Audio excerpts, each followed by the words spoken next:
오늘 용서의 근거라는 제목으로 같이 말씀을 나누겠습니다. 우리가 어제 살펴본 본문에서는요, 개인이 죄를 범하게 될 때 공동체가 서로 어떻게 대처해야 한다는 것을 우리가 살펴봤습니다. 누가 잘못하면 먼저 1대1로 찾아가서 얘기하고, 그래도 말을 듣지 않으면 두세 사람이 같이 가서 얘기하고, 그 다음에도 말을 듣지 않으면 교회에 말해서 교회에서 치리하게 하고, 그를 그래도 말을 듣지 않으면 이방인과 세리와 같이 여기라고 이야기하고 있죠. 그것은 주님께서 어떤 사람들도 잃어버리지 않기 위해서 그렇게 하셨다고 말씀을 합니다. 그렇게 이제 개인이 공동체에서 이제 범죄했을 때 어떻게 하는지에 대한 내용이었고요. 오늘은 공동체 안에 어떤 사람의 범죄로 피해가 발생했을 때 이 피해자에 대한 피해자로서 내가 어떻게 반응을 해야 되는지 예수님은 말씀하고 있습니다. 오늘 본문은 다시 베드로의 이야기로 시작이 됩니다.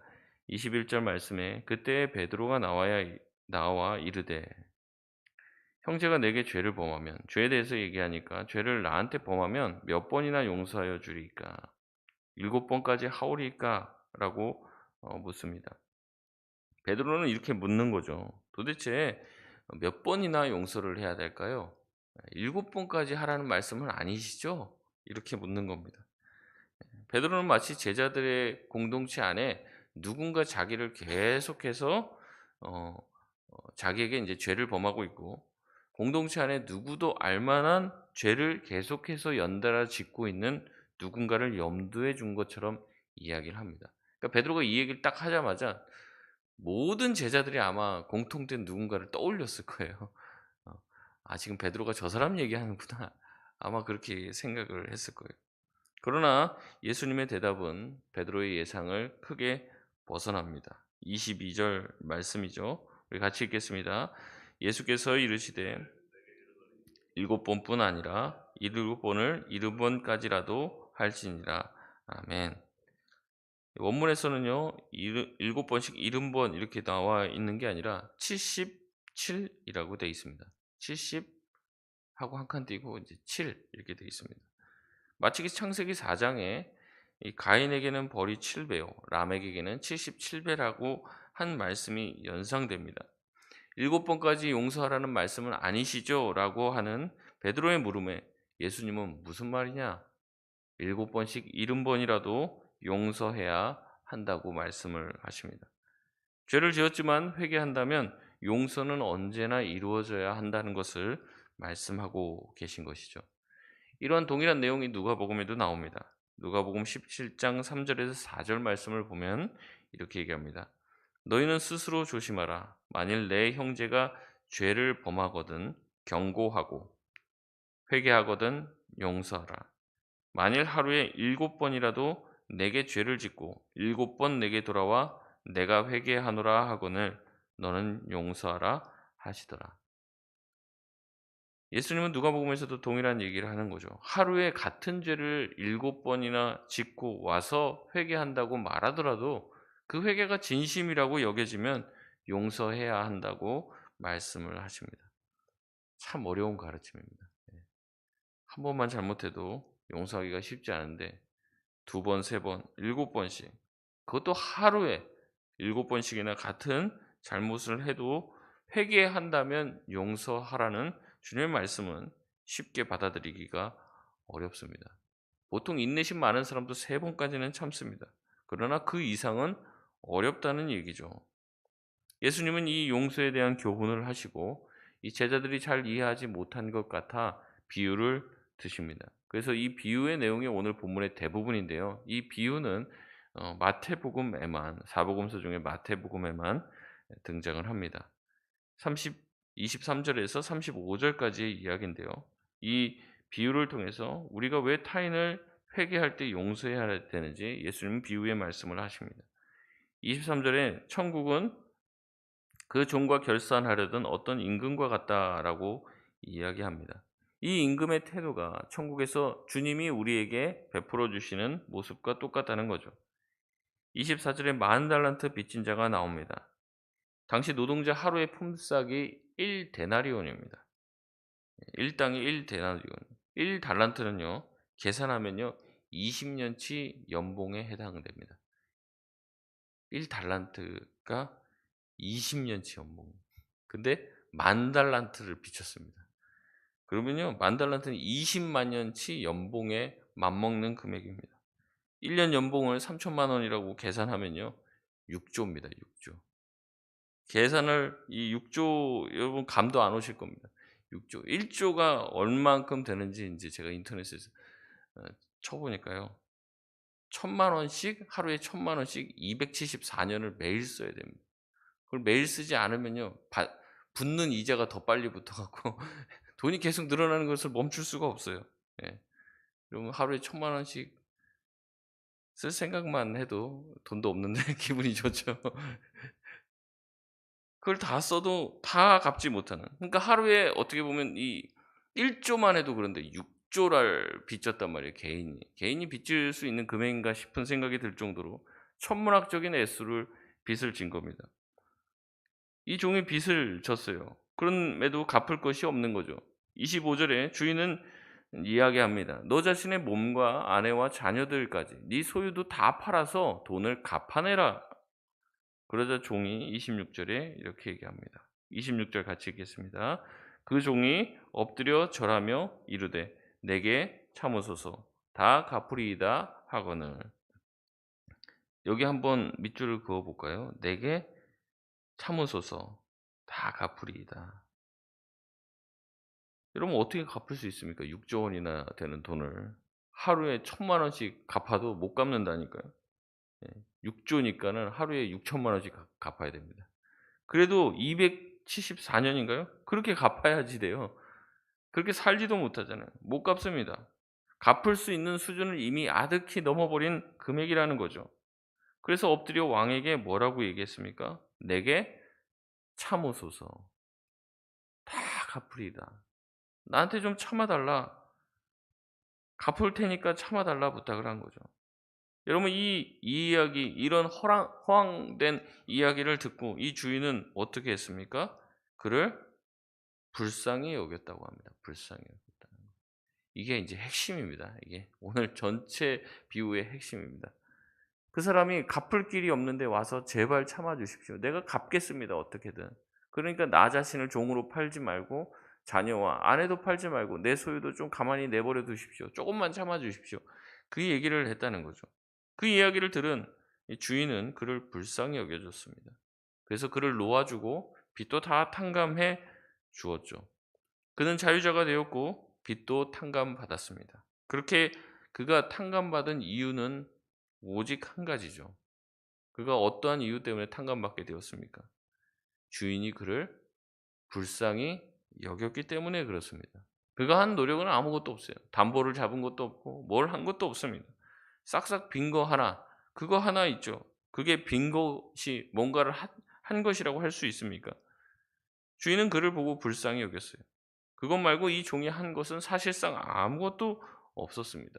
엎드려서 빌어봤지만 주인이 그를 불쌍히 여겨주지 않았다면 빚을 진 사람의 그런 어 어처구니 없는 그런 하소연에 불과한 것이죠. 주인이 그를 냉정하게 대했다면 그는 모든 것을 잃었을 거예요. 자기 자신뿐 아니라 자기의 가족들, 자기의 소유 다 잃게 될 것이죠. 그러나 주인의 마음씨 덕분에 그는 자유의 몸이 되었고 그를 누르던 무거운 짐에서도 해방되었습니다. 이야기는 끝나지 않고 계속 진행이 됩니다. 그 종은 기쁜 마음으로 길을 나섰어요. 그러나 28 절에 자기에게 100데나리온 빚진 동료를 만났습니다. 아까 제가 말씀드렸습니다. 1데나리온이 하루 품삯이라고 말씀드렸어요. 100데나리온이면 한 3달치 월급 정도 되겠죠. 뭐 하루 한 달에 300만 원 계산하면 한 약 1,000만 원의 빚을 진 것입니다. 개인에게 1,000만 원 정도의 빚을 진 것은 적은 빚은 아니죠. 그래서 그를 잡았습니다. 목을 잡고 빚을 갚으라고 했죠. 그러자 그 동료는 이렇게 그에게 얘기합니다. 29절 말씀입니다.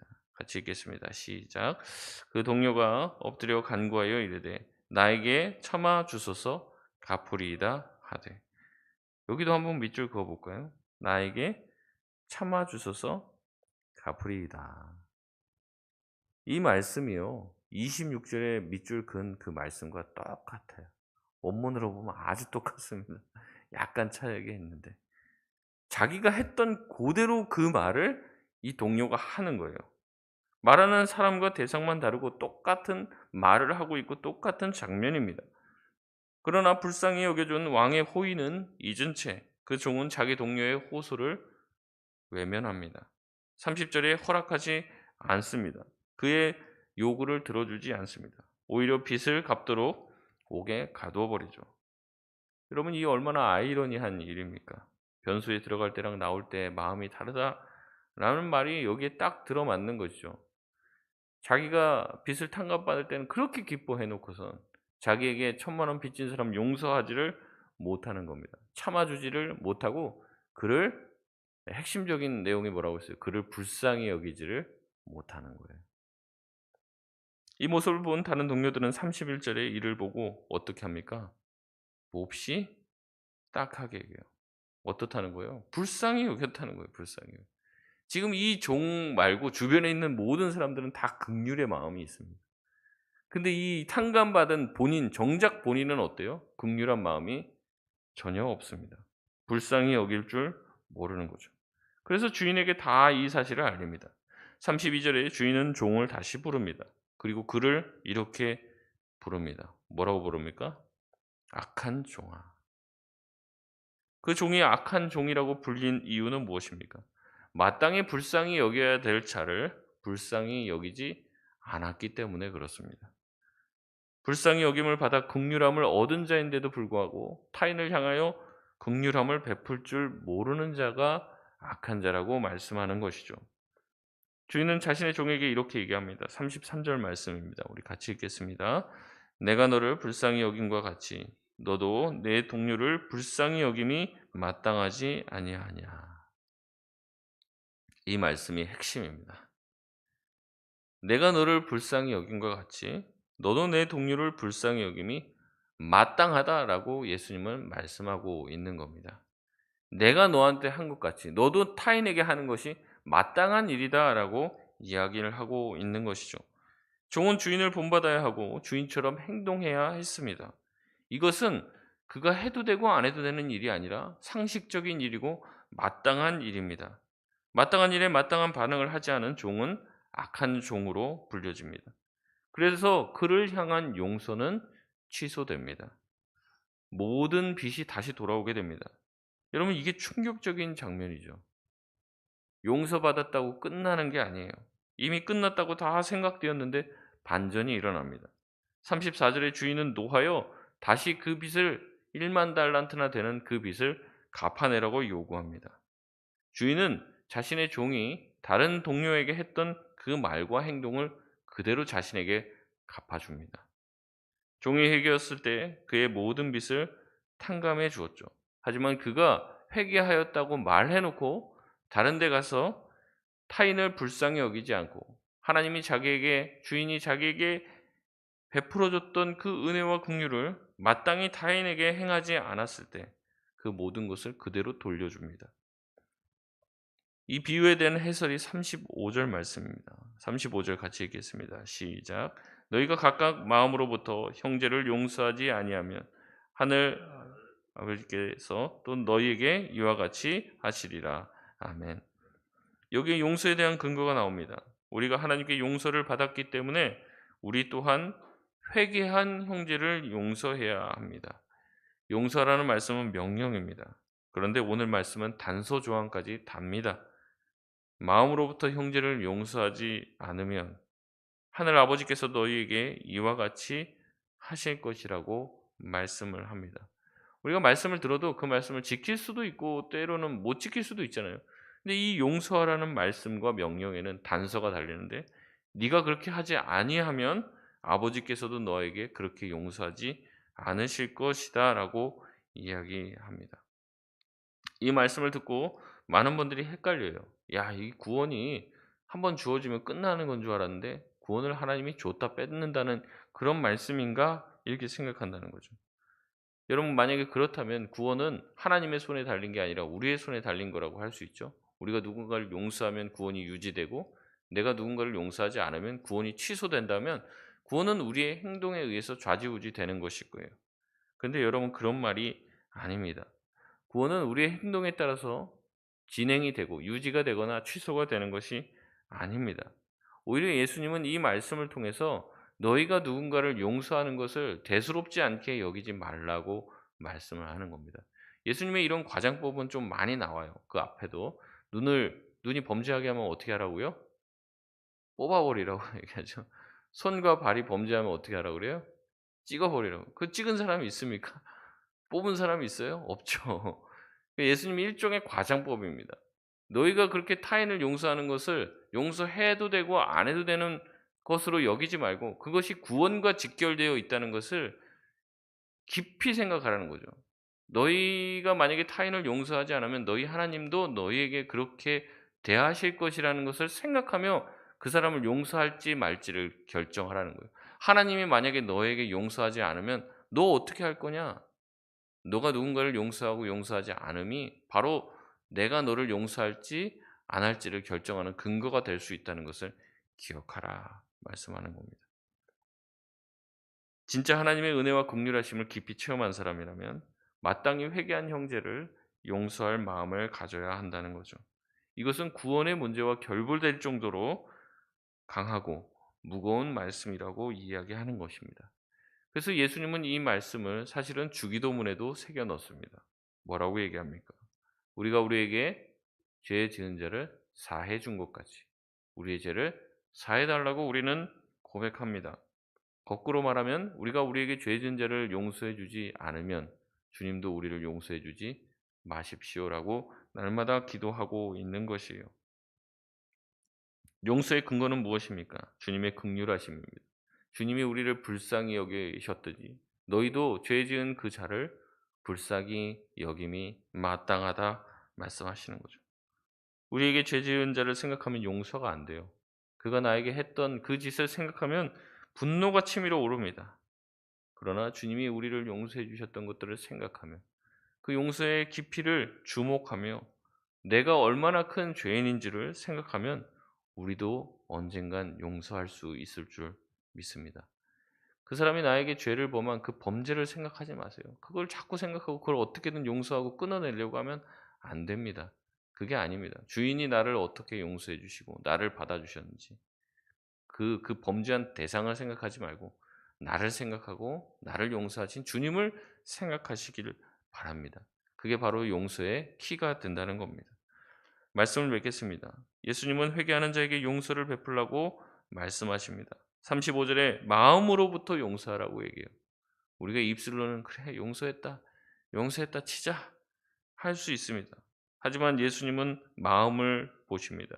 35절 말씀에 너희가 각각 마음으로부터 형제를 용서하지 않으면이라고 말씀하시며 마음에도 없는 용서는 내가 인정하지 않겠다 말씀하십니다.